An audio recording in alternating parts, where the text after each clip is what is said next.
Alright, guys, we did it! We've defeated Kassandra, and we've reverted Bikini Bottom back to normal! Whoa, yeah, Patrick's back to normal too! Oh, Squidward, I'm so glad you're back to normal. What happened? And why does my mouth taste like jelly? Well, you turned into a horrendous monster and tried to kill everyone. It was really terrifying. I'm gonna have nightmares about that for weeks.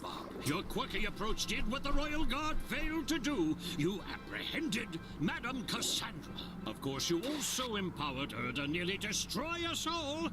But that's jelly under the bridge. Yeah, as long as you fix the problem that you created, it all balances out in the end. As a reward for your outstanding bravery, I shall grant you one final wish. Ooh. Alright.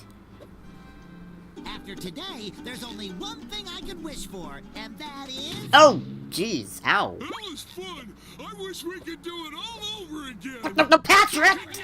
You complete... Oh, gosh, stinking darn it. Well, here we go again! There's the reward for, dodging all of Squidward's attacks. Why does that say triangle when I'm using an Xbox controller? That's confusing. Oh wait, that says A. Oh, okay, never mind. I'm sorry, I can't read apparently. Anyway, that's it, guys. That's the end of the game. And right about now, Sweet Sweet Victory would be playing over the credits. I'm listening to it right now, but that's a big copyright no-no, so I'm gonna probably play something else over it. I don't know what yet. Editing me will figure it out later, but yeah, that's if you're wondering why Sweet Sweet Victory's not playing right now, that's why. I don't want YouTube's copyright bots to kill me. Yeah, that's it, guys. That's the end of the game, and that also concludes the Spongebob Cosmic Shake walkthrough.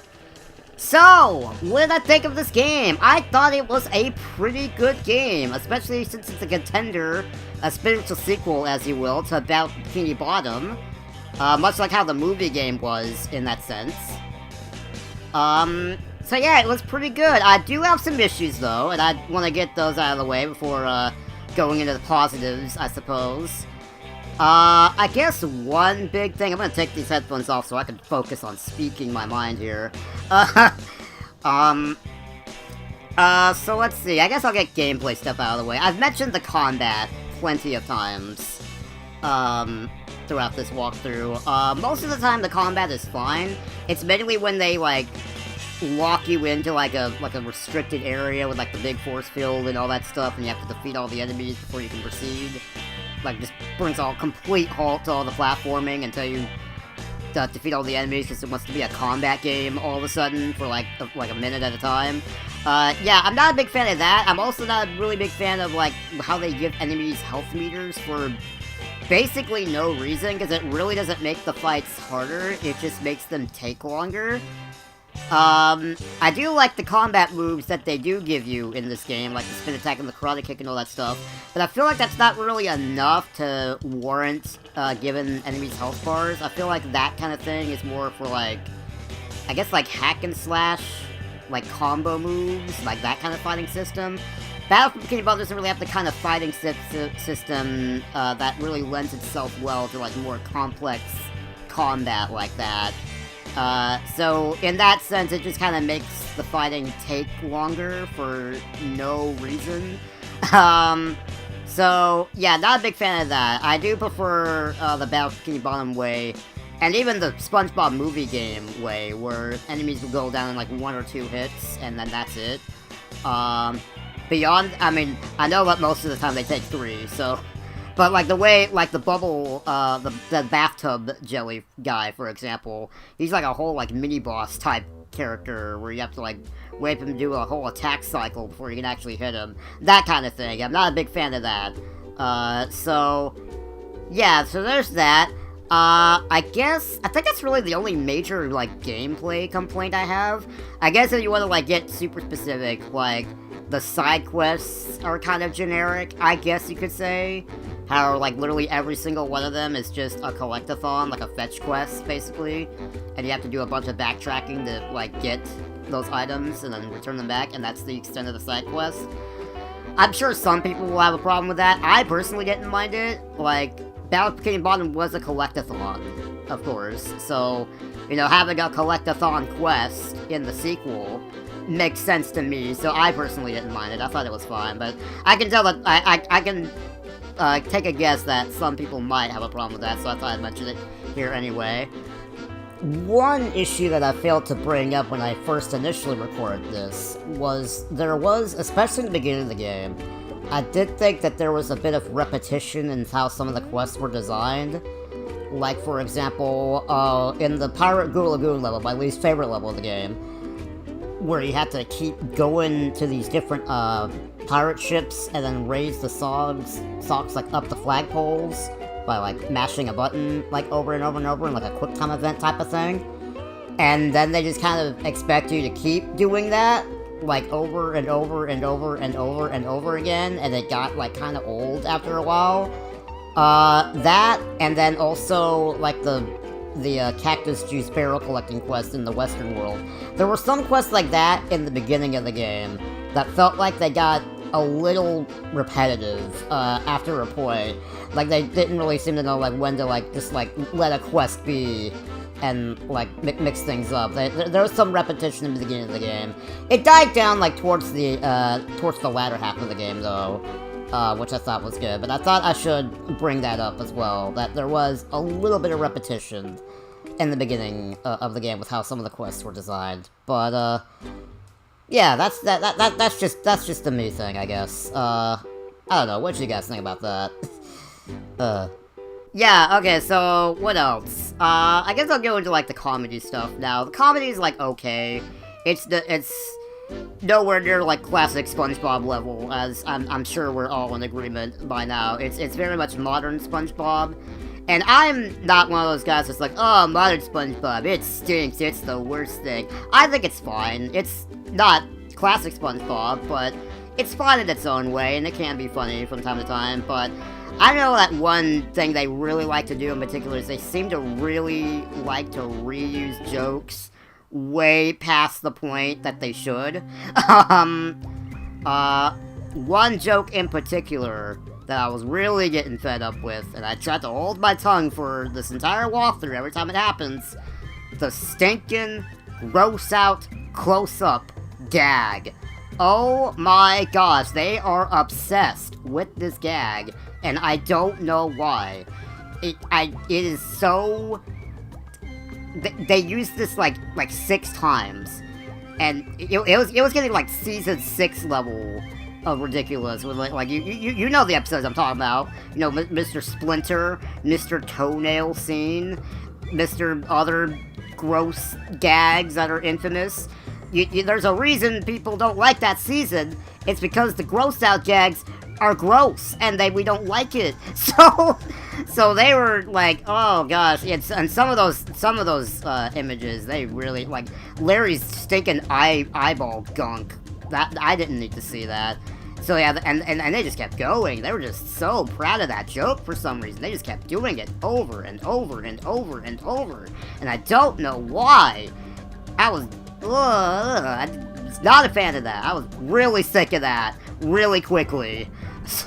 So there's that, but they also do that with a few other jokes, like when Patrick was talking about like licking things clean. They dragged that on for super duper long for some reason. They also like to do the thing, like anytime we're like chasing a character and they have no idea who the character is, they really like to do that a lot. Like, oh man, that's the smell of like acorns. What a nut job, am I right? I wonder who it could be, wink wink. Oh, there's some slime? Oh, Gary must be so upset. I wonder who the monster is. Wink, wink. They did that a lot. That got a little annoying. Gosh darn it. Yeah, the constant joke of like, oh, I wonder who the bad guy is. They did that way too often. They have a real problem of reusing jokes far past the point where they stop being funny. So, yeah. And they also like to call back to, like, old season stuff, like the My Leg guy, which I feel like they do in a way where, like, it kind of misses, like, the reference is cool. Like, it's cool that they mention those old gags from the classic seasons, but I feel like they do it in a way where it kind of misses the point of why those jokes were funny to begin with. But that's just me. And I think that's about all the negatives, mainly, like, just with some of the writing stuff and the combat, mainly. And I guess you could argue the side quests, too, but I personally didn't have a problem with that. And yeah, I think that's about all the negatives I have. I like basically everything else. Like I said, this is basically a spiritual sequel to Battle for Bikini Bottom, and it's really cool to get one all of this time later. It is, again, made by the Rehydrated team, so it's not like the same physics and stuff like and all that stuff. But I didn't mind the Rehydrated physics. I thought they were really fine. Especially, and I would even say that in some cases they improved on some of it. Like, I like the swinging. I think the swinging is better than the original Bikini Bottom. I like the sliding. It feels a lot better than it did in the original. Well, I get, to me at least. I like how it has have more control over where you go in the sliding in this one, unlike in Bikini Bottom where it's very momentum based. And when it's in an environment where it's suited for that, I think it's fun, but when it's something like the kelp lines where the slides are really skinny, I feel like having more control is better and less infuriating. So there's that. But yeah, animation's good. That was a problem I had with Rehydrated in particular, was I felt like the cutscene animations were kind of weird in some places, and in some cases inferior to the original. But they really polished that out in this version. In the sequel. I thought the animations and the cutscenes and the gameplay and all that stuff were really, really solid in this one. Voice cast makes a return, and they're just as good sounding as always throughout the whole show. I know some people were like, oh man, Tom Kenny's Spongebob is sounding a little weird now. It's sounding a bit off, but I mean, I don't get it, to be honest. Like, he sounds the same to me. And I've seen, like, old episodes and new episodes back-to-back, like, not that long ago. Like, it was, like, the first time I watched, like, Nickelodeon in years. Because I was in a hotel room going on a trip, and they had Nickelodeon on there, and it was the first time I've watched Nickelodeon in ages. And they were doing this thing where they would, like, air an old episode and a new episode back-to-back. So I could compare old SpongeBob and new SpongeBob's voice side by side, and to me it sounds the same. I don't really know where people are coming from with that. Also, we're near the end of the credits, it seems, so that's cool. Before I continue that thought, once the credits wrap up, you'll get taken back to Bikini Bottom. I've never seen a fish like this. Here we are. Alright, so we get taken back to Bikini Bottom right here. When you do, we get this portal over here, which will take you to the final boss with Kassandra, if you want to replay that. Get out of here, please. It'll be taken to the final boss with Kassandra. So say if you didn't get that achievement where you have to avoid all of Squidward's attacks and all that stuff, you can go right here and try to go for that achievement again, just by, jumping right in.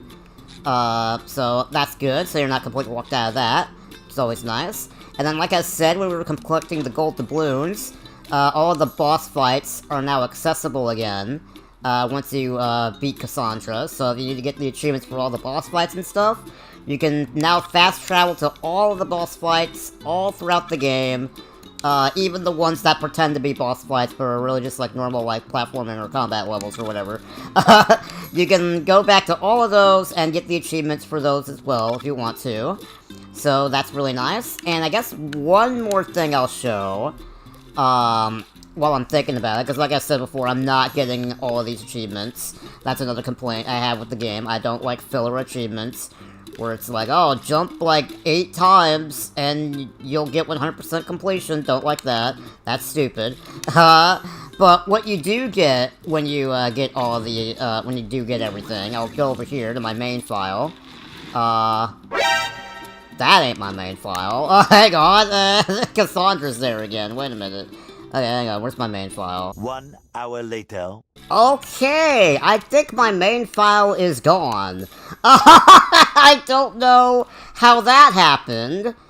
It should be this file right here, but the game, and this is even the costume you get for getting all the gold doubloons. I am so confused on so many levels. What? I don't... Wait. Okay, I got all everything there. What? How is that? What?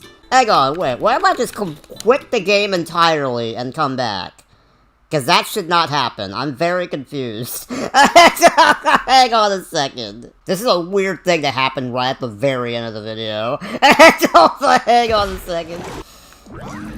Oh my gosh. Okay, I don't know why that's happening. We're gonna pretend, okay. Well, okay, I guess, for a bit of behind the scenes, I had to re-record parts of these final 2 videos, because I left my, like, microphone on in OBS or whatever, and I typically like to record my commentary separately to make editing a lot easier. But I guess something happened with my main save file, because, like, Kassandra is there now, even though she shouldn't be. But then, the water... Then...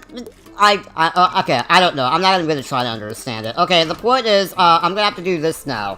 There. That costume there was Gary looking cute and everything on SpongeBob's head. That's what you get, alright? Cool. Alright, so, yeah, when you do all the things, you get every single gold doubloon, do all the side quests, get all the achievements, and beat the final boss, you get that costume for doing absolutely everything in the entire game. So... that's what you get, for doing that. So, I don't know what happened to my main save file, where I was able to actually show what you get, but I guess it just evaporated into the ether, so, cool. Wait for some wacky nonsense to happen right at the very end here. Anyway, I guess I'll go back to, like, showing my old, commentary from the previous video, or... the old version of the final video, so I can finish giving the thoughts that I was given before I started showing this stuff. So yeah, we're gonna go back to past me now for the remainder of my final thoughts on the game. So take it away, past me, I guess. So yeah, so I guess to finish off the last bit, because I think this is the last of the my post-walkthrough review is the voice acting. Yeah, I was hearing old SpongeBob's voice and new SpongeBob's voice side by side, and it sounds the same to me, so I don't really know what people are talking about, where they say that SpongeBob's voice is a bit off. I did notice that Squidward's voice is a bit off.